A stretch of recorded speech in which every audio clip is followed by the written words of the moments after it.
오늘 이 말씀은 우리 인생 가운데 환란이 기다리고 있을 때 그때 어떻게 그것을 잘 분별해서 대처해야 될 것인가 하는 그 말씀입니다.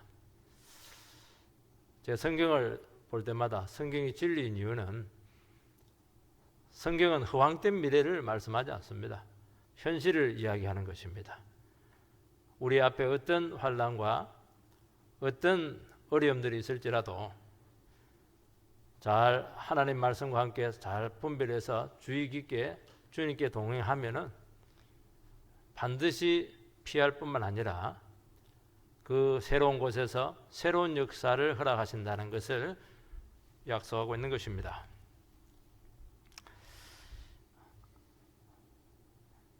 자연재해를 동물들은 잘 분별을 합니다. 10년 전인가 이 동남아에 그 쓰나미가 일어나게 되었을 때 코끼리들, 물소들, 닭들이 해변을 피해서 내륙으로 깊이 들어가게 되었고 코끼리는 아예 산 위로 올라갔다고 기록이 되어 있습니다. 저희들도 시골에 살고 이렇게 하다 보면은 개미들이 막 굉장히 많이 움직일 때가 있습니다. 바쁘게 움직이면 틀림없습니다. 큰 비가 예고되고 있다는 것입니다. 동물들은 어떤 인간이 없는 앞으로의 그 재난을 예감할 수 있는 어떤 센스가 있는 것 같다는 것을 많은 동물학자들은 발표를 하고 있는 것을 알 수가 있습니다. 인간에게도 우리 앞에 놓여져 있는 그 재난이라든지 또 아니면 환난이라든지 또 여러 가지 어려움들을 예측을 하고 미리 피신하게 된다면은 불행을 얼마든지 막을 수가 있을 것입니다. 그런데 인간에게는 그런 센스가 없어요. 한 번씩 그 비리 사건에 뭐 게이트다 이렇게 하면서 연루된 그 지도자들이 이런 비극적 결말이 있을 것이라는 것을 미리 알았다면은 아마 그렇게 하지는 않았을 것이고 그게 괜히 연루되어서 같이 망하지는 않았을 것입니다. 우리 안에는 우리 사회 속에는 죄가 아주 만연한 곳이 있고 탐욕과 허영의 자리가 너무 많습니다. 근데 그것은 굉장히 그럴듯해요. 굉장히 유혹적입니다. 그리고 혜택이 많은 곳이에요. 근데 그 자리가 얼마나 위험한가는 것을 미리 알았었다면 그 근처에다 막 하지 않았을 것입니다. 이 조직이 부패하다는 것을 알았다면 미리 나와서 같이 고통을 겪게 되지는 않았을 것입니다. 오늘 본문 말씀은 바로 우리 앞에 놓여져 있는 그 수많은 재난들과 환난들과 어려움들 가운데 어떻게 이것을 미리 예측하고 대처할 수 있겠는가 하는 것입니다. 우리에게는 그런 센스가 없고 예측할 수 있는 능력은 없지만은 얼마든지 주님과 함께 우리는 그 상황을 예측할 수가 있고 놀랍게 피할 수가 있고 어떤 처지 가운데서도 보호가 되고 머리털 하나까지 손상당하지 않을 수 있다는 것을 말씀하고 있는 것입니다. 오늘 바로 그 문제를 이야기하고 있는 것입니다. 어려움이 생기면 수많은 소리들이 들리게 됩니다. 이렇게 해야 된다, 저렇게 해야 된다, 이리 가야 됩니다, 저리 가야 됩니다. 수많은 이야기들이 들리게 되고 그것이 우리를 굉장히 혼동스럽게 할 가능성이 참 많기 때문에 우리는 우왕좌왕하다가 망할 가능성이 굉장히 많다는 것입니다. 예수님께서는 오늘 말씀 가운데서 내가 너희들에게 반드시 징조를 줄 것이고 때에 맞도록 시시각각으로 어떻게 대피하고 어떻게 그 문제에 대해 대처해야 될 것인가 하는 지혜도 줄 것이고 나와 함께 걸어가게 되면은 반드시 시대를 분별해서 복된 미래가 열리도록 그렇게 도와주겠다 그렇게 말씀을 하고 있는 것입니다. 첫 번째는 이 멸망에 가증한 것이 서지 못할 곳에 서는 것이 굉장히 중요한 우리 인생의 삶의 징조라는 것을 말씀하고 있습니다. 마가복음 13장 14절부터 27절까지는 굉장히 어려운 본문이에요. 왜 어렵냐니까 이게 일관성이 없어요. 또 용어들도 굉장히 좀 어렵습니다. 멸망에 가증한 것이 서지 못할 곳에 성은, 벌써 말 자체가 굉장히 어렵잖아요. 멸망에 가증한 곳이 서지 못할 곳에 서는 게 뭐냐? 우리 정상적인 논리를 가지고는, 이 본문만 가지고는 절대로 해석을 해낼 수가 없어요. 왜 겨울에 일어나지 않도록 해야 되느냐? 수많은, 왜 하늘에 해와 달과 별이 빛을 내리지 못하느냐? 이런 수많은 것들은 논리에도 맞지가 않아요. 전부 다 암시로 되어 있습니다. 성경적인 암시로 되어 있습니다. 그러면 어떻게 해야 되느냐? 그 배경이 뭐냐는 거예요. 이 배경은 철저히 구약 성경에 입각해서 기록이 되어 있다는 것입니다. 구약 성경의 배경을 가지고 탁탁 보면 이 본문이 아구가 딱 맞아 떨어지게 됐다는 것을 여러분들께서 미리 제가 말씀을 드리는 것입니다. 14절 말씀을 읽어보면 멸망에 가증한 것이 서지 못할 곳에 선 것을 보거든 읽는 자는 깨달을진저 그때 유대에 있는 자들은 산으로 도망할지어다. 멸망에 가증한 것이 서지 못할 곳에 선 것을, 이것이 굉장히 해석이 어려워요. 그래서 구약 성경의 배경을 반드시 끌고 와야 됩니다. 다니엘서 11장 31절 말씀을 띄워주시기 바랍니다. 같이 읽겠습니다. 시작. 그의 편에 서서 청소 곧 견고한 곳을 더럽히며 매일 드리는 제사를 피하며 멸망하게 하는 가증한 것을 세울 것이며. 이 다니엘서에 종말론적인 다니엘서에 나와 있는 이 하나님의 말씀인데, 이 말씀을 예수님께서 그대로 끌고 오고 있습니다. 이 예언은 원래 주전 167년 셀루쿠스 왕조의 알렉산더 후예죠. 수리아 총독 안티오코스 에피파네스 4세가 예루살렘 성을 쳐들어옵니다. 그 예루살렘을 완전히 초토화시킵니다. 거기까지는 전쟁인데 상관이 없어요. 문제는 예루살렘 성전에 더 들어가서 대지를 하나님의 제단 위에 놔놓고 목을 따서 피를 거기서 쏟습니다. 그리고 제우스 신에게 제사를 드리게 된 것입니다. 이것은 유대인들에게 있어서는 나라를 잃은 것보다 더 경악할 일이고, 이것은 어마어마한 충격이었다는 것을 알 수가 있습니다. 어떻게 하나님을 섬기는 거룩한 성전에서 유대인들이 가장 혐오하는 돼지피가 뿌려질 수 있는가 하는 그런 문제였고, 여기서 격렬한 저항이 일어나게 되었는데 엄청난 학살을 당한 것을 알 수가 있습니다. 유대인들에게 있어서 이 사건은 씻을 수 없는 상처로 남아있게 되었었고, 그것만 생각하면 너무너무 부끄럽고 치욕이 되었고 민족 전체가 상처로 깊이 물들었다는 것을 알 수가 있습니다. 그런데 그때도 성전 자체가 파괴된 것은 아니었습니다. 예수님께서 이 예언을 미리 하시는 것은 앞으로 너희들에게 어떤 환란이 오게 될 텐데 그 환란이 언제냐는 것입니다. 이것은 예수님께서 십자가에 죽고 돌아가시고 난 후에 한 40년 후 AD 70년에 로마의 티도 장군에 의해서 예루살렘 성이 침공을 당하게 되고 거기서도 엄청난 학살이 자행이 되는 것을 알 수가 있습니다.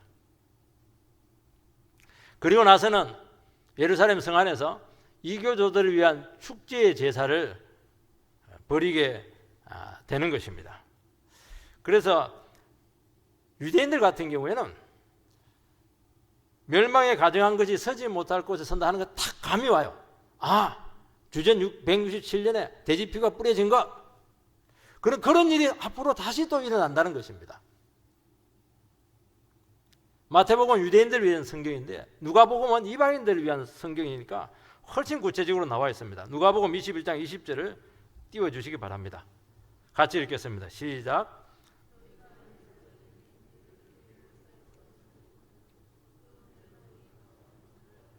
바로 이 말씀이에요. 똑같은 말씀인데 이방인들이 잘 이해되도록 풀어서 해석을 해놓은 것입니다. 로마군이 독수리 깃발을 들고 예루살렘 성을 에워싸면 너희들은 도망치라는 것입니다.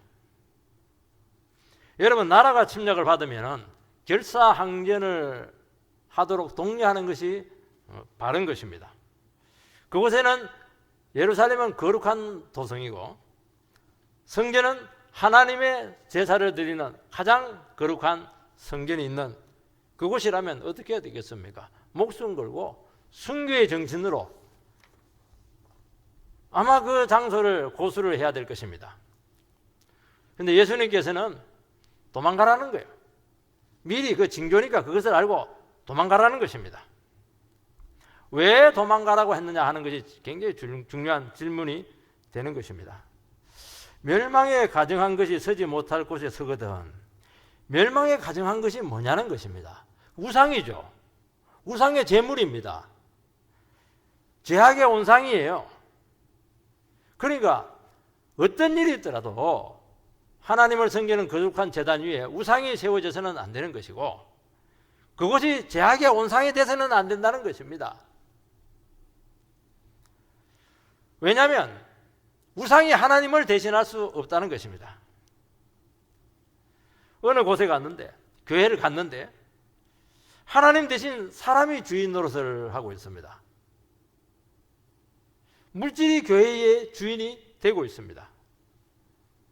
물질과 사람이 함께 결탁을 해서 권력이 하나님의 자리를 차지하고 있습니다.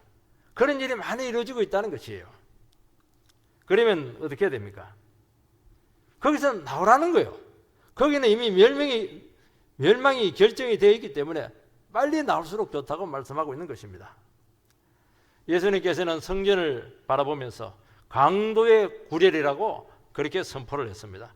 그러니까 성전이 영혼을 살리고 재형서가 이루어지게 되고 하나님을 만나는 인생을 찾는 그런 곳이 되지 못하고 거기가 온갖 죄악의 온상이 되었다는 것입니다. 정치 권력의 1번지가 되었다는 것입니다. 여러분 다른 것은 다 더럽혀져도 제단은 깨끗해야 됩니다. 왜냐하면 제단은 죄가 용서받고 하나님과의 관계가 회복되는 유일한 장소이기 때문인 것입니다. 그래서 하나님께서는 제단이 더럽혀지면은 이미 심판이 진행되고 있다고 말씀하고 있는 것이고 시간 문제라는 것입니다. 빨리 나오라는 것입니다. 그렇게 하지 않으면 같이 망할 수가 있다는 것을 말씀하고 있는 것입니다. 오늘 하나님의 말씀이 선포되고 있는 이 강대상은 가장 깨끗한 곳이 될 수가 있습니다. 강대상 자체가 깨끗하다 그런 의미보다는 여기서 하나님의 말씀이 계속 선포되고 있기 때문이라는 것입니다. 그래서 이 강대상을 구약에 있어서 지성소의 법궤다 그렇게 이야기를 합니다. 성전의 제일 거룩한 곳이 어디냐면은 성소 휘장 다음에 지성소라는 거 하는 곳이 있습니다. 거기에 하나님을 상징하는 법궤가 모셔져 있습니다. 1년에 한 번씩 대제사장들이 바로 그 피를 법궤 뚜껑 위에 뿌립니다. 그리고 거기서 이스라엘 민족 전체를 속죄합니다. 그래서 대속죄일이다. 7월 1일 대속죄일을 지키고 있습니다. 그러면 하나님께서 그 법궤 뚜껑 위 시언자라고 하죠. 은혜가 내리는 장소죠. 시언자 그 사이에 거룩천사 사이에서 하나님께서 살아있는 음성을 백성들에게 허락합니다. 용서가 되었다는 것이고 우리의 기도가 응답되었다는 것이고 그들을 다 연락했다는 것입니다. 그런데 만약 여기서 잘못되면은 대제사장은 거기서 적사를 해요. 그래서 1년에 한 번씩 대제사장은 지성소에 들어갈 때마다 뒤에 줄을 매답니다. 그리고 방울을 달고 있어요. 방울이 딸랑딸랑딸랑 하면 살아있는 거예요. 방울 소리가 안 들리면 죽은 거예요. 그러면 뒤에서 줄 가지고 끄집어내는 것입니다. 왜냐하면 하나님께서 하자가 있기 때문에 받지 않으면 바로 거기서 심판이에요. 여러분 우리는 하나님 말씀 앞에 엄숙히 서야 된다는 것입니다. 목숨 걸고 하나님의 말씀을 전해야 되고 이 하나님의 말씀을 목숨 걸고 여러분들께서 받아야 되는 것이고 받은 말씀을 가지고 목숨 걸고 이 세상 가운데서 순종을 해야 된다는 것입니다. 만약에 하나님 앞에 나온데도 불구하고 우리의 기도가 받아들여지지 않고 우리의 죄가 용서되지 않고 처리되지 않는다면 살아갈 수가 없는 거예요. 여기서 은혜 받지 못하고 여기서 하나님의 살아있는 음성을 듣지 못한다면 우리는 살아갈 수 없는 거예요. 그래서 주님 앞에 나올 때마다 대제사장처럼 하나님 이번에 나를 받지 않으면 나는 살아갈 수가 없습니다. 죽을 수밖에 없습니다. 정말 눈물의 회개가 마르지 않아야 될 곳이 바로 이 장소라는 것입니다. 그런데 그렇게 엄중하고 거룩한 곳에서 뭐합니까? 자기 개인적인 정치적인 견해를 자꾸 이야기를 해요. 누구를 찍으라고 자꾸 이야기를 해요. 십자가 신학은 없고 예수의 피는 없고 세상 번영과 막 그냥 행복을 막 말하는 것입니다. 이 강단을 자기 사적 이익의 수단으로 쓰고 있는 것입니다. 예수의 이름으로 막 주머니를 털고 있어요. 사람들이 영광을 받고 있고 철학을 가르치고 있고 심리학을 가르치고 있고 자기 개발의 원리를 막 여기서 막 가르치는 것입니다. 유익해요. 거기서 죄가 선포되지 않고 있고 거짓된 평안을 계속 사람들에게 선포하고 있는 것입니다. 그러면 그곳은 멸망에 가정한 곳이 그 서지 말아야 될 곳에 섰다는 것입니다. 그것은 마귀들의 모임이라고 말씀하고 있는 것입니다. 거기서 어떻게 시시한 이야기를 할 수가 있습니까? 여기서 죽고 사는 문제를 이야기해야죠. 어떻게 여기서 농담을 할 수가 있겠습니까? 성경을 가지고 어떻게 개그를 할 수가 있겠어요? 그러면 이미 그곳은 강단이 더럽혀지게 되었다는 것입니다. 그런 곳이 있다고 한다면 어떻게 하라는 것입니까? 사정없이 도망을 치라는 거예요. 거기는 하나님께서 그것부터 세상을 심판할 때 하나님께서는 어디든 심판하냐? 가장 거룩한 곳부터, 성도부터, 교회부터, 목사부터 심판을 한다는 것입니다. 교회는 화려하고 크고 그런 것들은 우리 소관이 아닙니다. 그러나 그곳에서 정말 성전의 기능이 행해지고 있는가 하는 것이죠. 근데 그곳에 보니까 지금 우상이 들어서 있고 그것에 제약의 원상이 되어 있고 탐욕과 자본주의적인 가치가 거기서 주인 노릇을 하고 있는 것입니다. 성전에서 장사를 하고 있어요. 세상 권력처럼 그렇게 진행되고 있는 것입니다.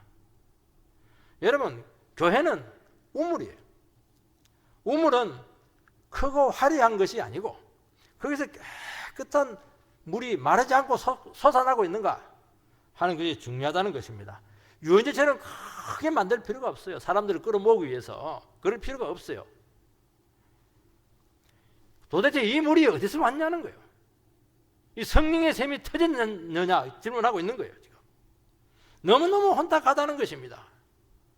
성공주의가 들어와 있고 세속주의가 들어와 있고 신륜주의가 판을 치고 있고 그렇게 강단이 황폐되었다는 것입니다. 오늘 우리가 해야 될 것은 무엇이냐 하면은 바로 교회가 뭐 하는 곳이냐, 교회의 정체성을 지키는 것이고 강단에서 뭘 선포해야 되는가 하는 그런 근본적인 질문을 우리에게 던지고 있다고 말씀하고 있는 것입니다. 왜냐하면 영혼들이 교회를 찾는 이유는 하나님의 말씀을 듣고 인생의 답을 얻고 자기 자신을 찾기 위해서 온 것이에요. 그런데 거기서 엉뚱한 것을 이야기하게 된다면 하나님의 말씀이 막히게 될 뿐만 아니라 다 죽이고 있다고 말씀하고 있는 것입니다. 그래서 오늘 우리 시간 멸망에 가정한 곳이 서지 못할 곳에 서야 된다고 하는 것은 바로 이 얘기를 하고 있는 거예요. 두 번째는 주님께서는 그런 곳이 있다면 인정사정 보지 말고 도망을 치라고 말씀하고 있습니다.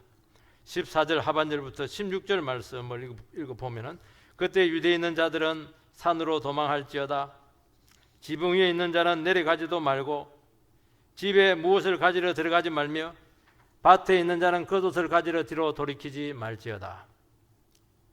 전쟁이 나면은 성 안으로 들어가야 안전합니다. 성전이 그곳에 있다고 한다면은 더 안전합니다.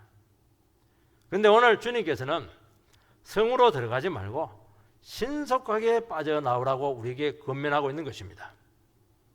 산으로 도망가라. 그렇게 한 이유는 유대 전 지역은 지금 심판의 대상이기 때문에 가장 안전한 곳이 산이라는 것이에요. 지붕 위에 있는 사람은 유대인들의 지붕이 평평한데 지붕에 올라가는 다른 그 계단이 있어요. 그러니까 집에 들어가려면 내려왔다가 방으로 들어갔다 다시 나와야 되거든요. 그래 하지 말라는 거예요. 물품 챙기려고 하다 보면은 도망칠 기회를 놓치게 된다는 것입니다. 일본이 쓰나미가 왔었을 때 유튜브에 보니까 사람이 물이 막 오는데도 불구하고 도망을 안 가고 집으로 들어가요. 막 꼭 가지고 가야 될 것이 있었던 것으로 생각이 됩니다. 그런데 그 화면에 보면은 나오지를 않아요. 거기서 끝난 거예요. 빨리 포기하고 나와야 된다는 것입니다. 그래서 우리 하나님의 백성들은 뭘 잘해야 되냐니까 이사갈 준비를 늘 해놔야 돼요. 평소에 물질이나 세상을 버리는 이 훈련을 늘 감당해야 된다는 것입니다.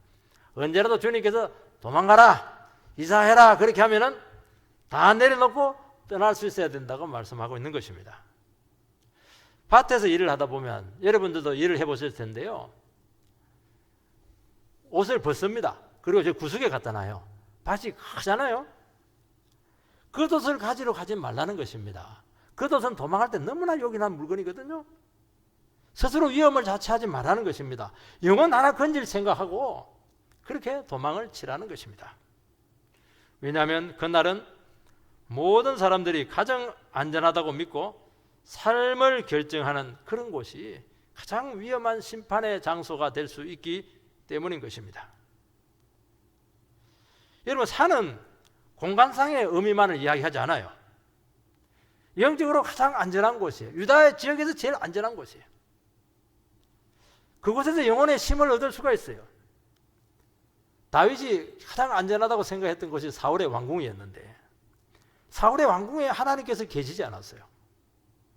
다윗은 어쩔 수 없이 광야로 도망을 치게 되었는데 놀랍게도 하나님은 그 광야에서 그를 만나 주었고 그것이 가장 안전한 장소가 되었다는 것입니다.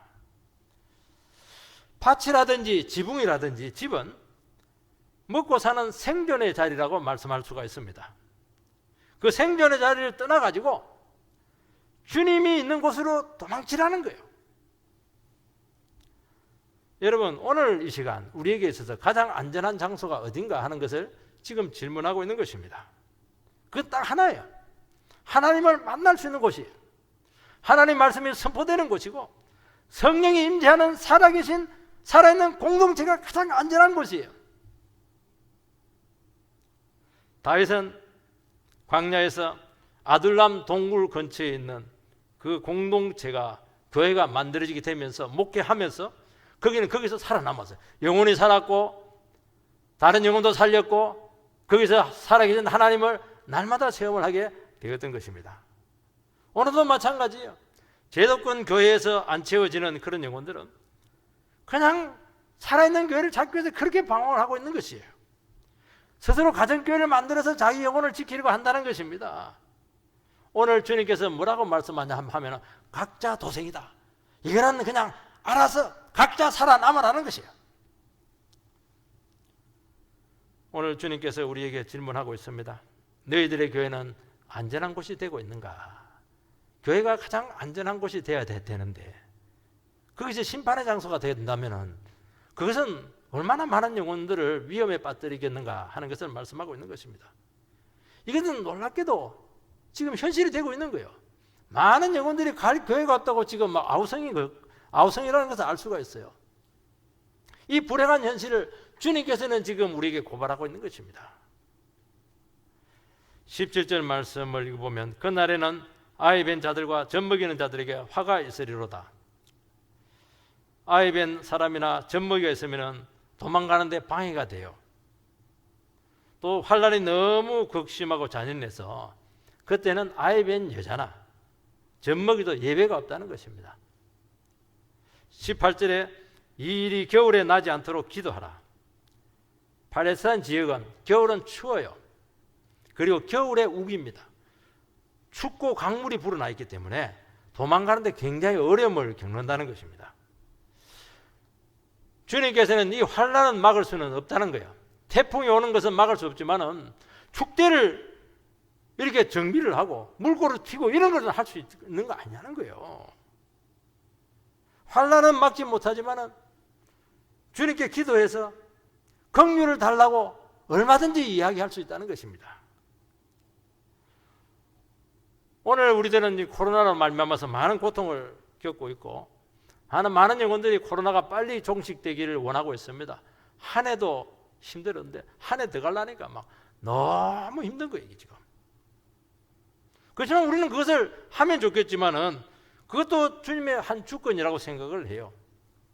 그렇지만 이런 가운데서 하나님께서 우리 가정을 지켜주시고 우리 교회를 지켜달라고 얼마든지 기도할 수가 있는 거예요. 확진자 걸리지 않게 해주세요. 백신주사 맞아도 후유증 없도록 깨끗하게 치료되도록 얼마든지 그렇게 기도를 할 수가 있다는 것입니다. 19절 말씀, 이는 그 날들이 환난의 날이 되겠습니다. 하나님께서 창조하신 시초부터 지금까지 이런 환난이 없었고 후에도 없으리라. 예루살렘 성전이 파괴된 것은 너무나 큰 환난이었습니다. 실제 110만 명이 죽게 되었고 9만 명이 포로로 잡혀서 곳곳으로 흩어지게 되었고 로마군에 의해서 죽은 사람보다는 자기들끼리 그냥 미워가지고 자기들끼리 그냥 애국주의 운동하다가 죽인 사람들이 더 많다는 것입니다. 자녀들을 그냥 배가 고프니까 그냥 삶아먹고 이렇게 했었어요. 한 전쟁에서 이렇게 많은 사람들이 살상된 적이 없는 것입니다. 주님께서 이 메시지를 우리에게 주시는 이유가 무엇입니까? 대환란의 기간에 신속히 도망을 치라, 그 의미라고만 이야기할 수가 없는 거예요. 우리나라 6.25 때 북한에 있는 많은 교회가 남쪽으로 이주를 했습니다. 일제강점기 때는 신사참배를 피해서 북간도로 갔었어요. 만주로 갔었어요. 연해주로 가서 교회를 많이 세웠습니다. 구약에 보면 이세벨 때 바알 종교가 아주 번성을 하게 되었는데 오베다라고 하는 사람에 의해서 100명의 선지자를 굴에 피신시켜서 먹여 살렸던 그런 것들이 있습니다. 여러분, 그렇지 않으면 위기가 오게 된다면 비겁하게 도망을 가야 됩니까? 가지 말아야 됩니까? 어떤 이런 장소적인 의미만을 이야기하는 것이 아니라는 것입니다. 신사참배 때 국내에 남아서 순교를 한 순교자도 많이 있어요. 북한에서 미쳐 내려오지 못하고 지하교회로 숨어 들어간 성도들도 많이 있다는 것입니다. 오늘 이 본문이 말씀하고 있는 궁극적인 목적은 뭐냐? 악이나 죄에 대해서 이와 같이 신속하게 움직이라는 거예요. 떠나라는 것입니다. 왜 성전이 파괴되었습니까? 왜 거룩한 도성 예루살렘 성이 파괴되었습니까?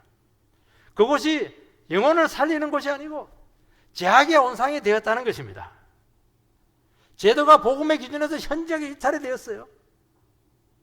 교만과 비인격적인 구조와 온갖 불의와 억압이 양산이 되고 있는 것입니다. 이런 곳이라면 떠나라는 거예요. 예를 들어 가지고 어느 직장에 취직을 했습니다. 그런데 시간이 지나다 보니까 그 회사가 많은 비리를 행하고 있습니다. 그리고 자기 자신에게 대해서도 은근히 그 비리를 할 것을 요구를 하고 있습니다. 여러분, 비리가 많은 것은 이익이 많아요. 혜택이 많습니다. 그러나 그거 보지 말고 뒤도 돌아보지 말고 빠져나오라는 것입니다. 여러분, 그렇지 않들은 냄새를 잘 맡아야 됩니다. 무슨 냄새를 맡아야 됩니까? 술 냄새, 돈 냄새, 음란 냄새, 이런 것을 맡으면 안 되고 죄 냄새, 비리의 냄새, 억압의 냄새, 죽음의 냄새, 이걸 잘 맡아야 된다는 것입니다. 로마 군인이 오게 된다면 어디로 가야 됩니까? 당연히 도성이고 성전이죠. 가장 안전한 곳은 교회입니다. 이 교회로 피했는데 교회에서 막 싸우고 있어요. 중직자가 막 그냥 고스톱을 막 치고 있어요. 성도들이 그냥 술을 막 마시고 있어요. 교육자가 용서받지 못할 죄를 짓고도 막 강단을 그냥 지키고 있어요.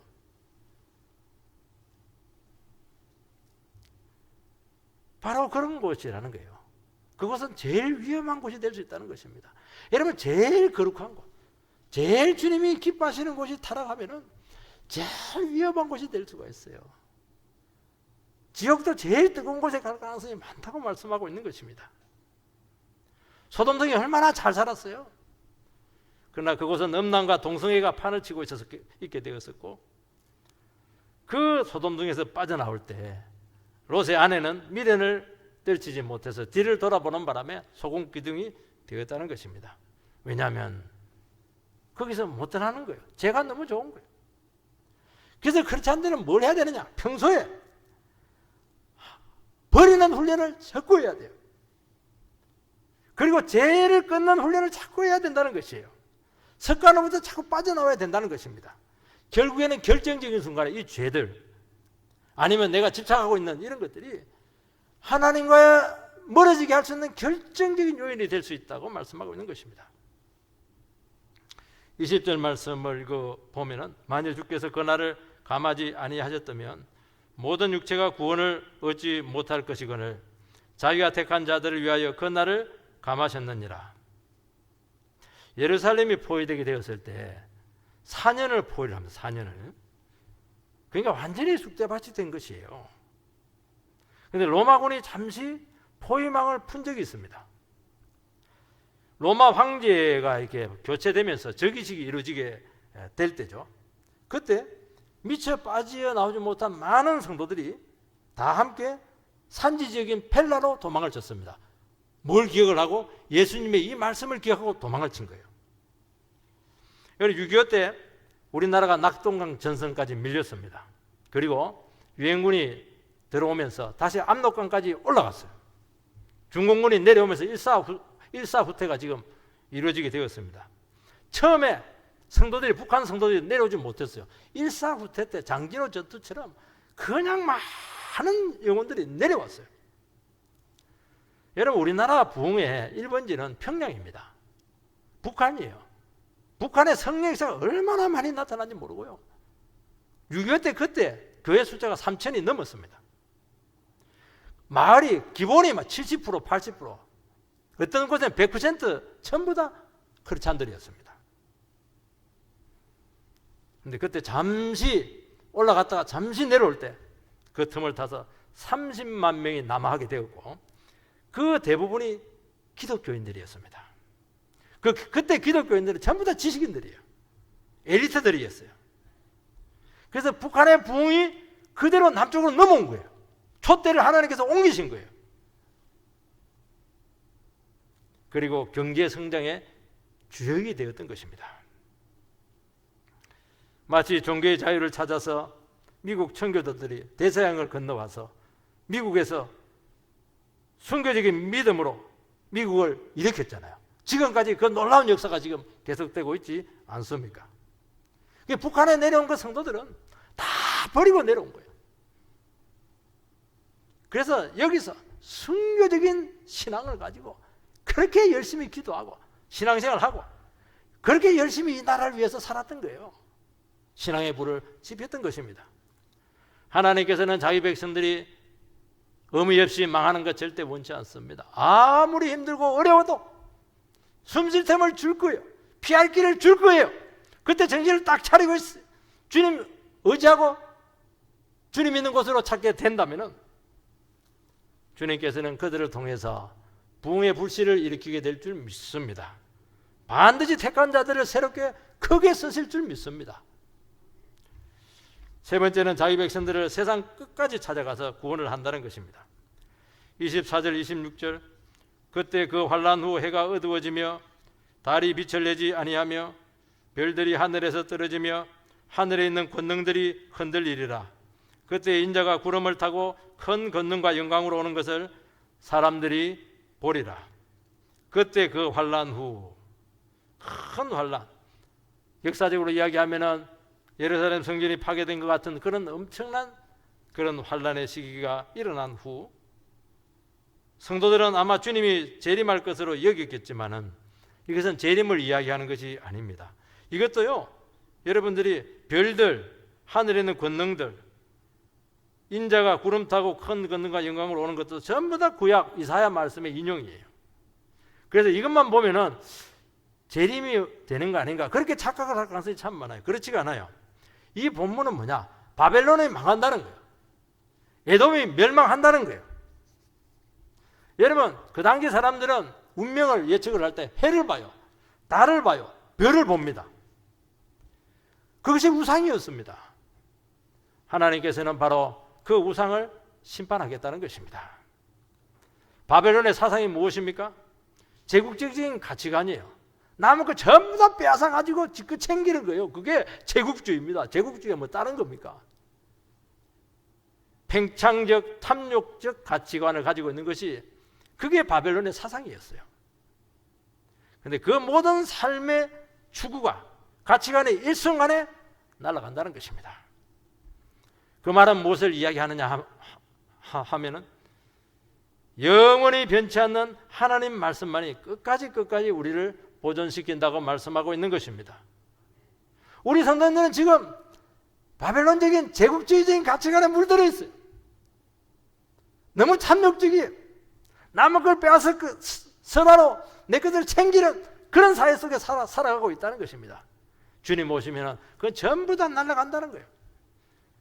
하나님 말씀 1.1핵도 이루어지지 않는 것이 없다고 말씀한다는 것은 하나님 말씀 붙들고 가면 반드시 말씀대로 구원이 오고 축복이 오고 주님께서 지켜주신다는 것을 말씀하고 있는 것이에요. 우리 영혼을 붙들어줄 수 있는 버팀목이 무엇입니까? 2022년도 우리에게 많은 어려움들이 기다릴지도 몰라요. 우리가 무슨 일이 일어날지 몰라요. 부도 맞을 사람이 있을지 몰라요. 저는 절대로 그렇게 되기를 원치 않아요. 잘 될 겁니다. 그렇지만 우리에게 무슨 일이 일어날지라도 하나를 기억해야 됩니다. 절대로 세상적인 가치관, 바빌론적인 탐욕적인 가치관 따라가면 날아간다는 거예요. 뭐 해야 됩니까? 그럴수록 천지를 만드신 하나님의 능력의 말씀을 붙들면 산다는 것입니다. 26절 27절 그때 인자가 구름을 타고 큰 권능과 영광으로 오는 것을 사람들이 보리라. 또 그때 그가 천사들을 보내어 자기가 택한 자들을 땅끝으로부터 하늘 끝까지 사방에서 모으리라. 이 말씀이 이사야서 13장 10절이고 34장에 나와 있는 말씀이에요. 인자가 구름을 타고 권능과 영광으로 오는 것은 재림이 아닙니다. 주님이 부활하신 후에 하늘로 올라가셔서 지금도 자기 백성들을 챙기고 있고 다스리고 있고 이 세상을 운행하고 있다는 것을 말씀하고 있는 것입니다. 주님께서는 지금도 뭐 하고 있습니까? 잃어버린 영혼들을 찾고 있습니다. 믿음으로 살아가는 자기 백성들을 세상 끝까지 찾아가서 찾아낸다는 것입니다. 우리가 세상의 가치관에 빠지지 않고 신앙의 순기를 지키면은 주님께서는 세상 끝까지 쫓아가서 어느 구석에 처박혀 있든지 간에 주님께서 반드시 붙들어서 구원을 해 주시겠다고 약속하고 있는 것입니다. 나의 것이 아니에요. 하나님 것을 추구했어요. 홀로 고난 중에 싸우고 있고 신앙의 순수성을 지키고 있어요. 주님께서 절대로 그들을 외면하지 않겠다고 우리에게 약속으로 준 줄 믿습니다. 질병 가운데서 지금 어려움을 겪고 있어요. 그래도 주님을 붙들고 있어요. 사랑하는 사람을 잃은데도 불구하고 낙심하지 않아요. 믿음으로 일어서리고 몸부림치고 있어요. 주님께서는 그들을 끝까지 외면하지 아니하시고 지구 끝까지 쫓아가서 그들을 반드시 구해내시겠다고 말씀하고 있고 그들을 놀랍게 높이신다고 말씀하고 있는 것입니다. 오늘 2022년도 우리 앞에 무슨 일이 놓여 있을지는 모르겠지만 주의 말씀과 함께 끝까지 승리를 해서 절대로 실족하는 일 없도록 축원을 드립니다.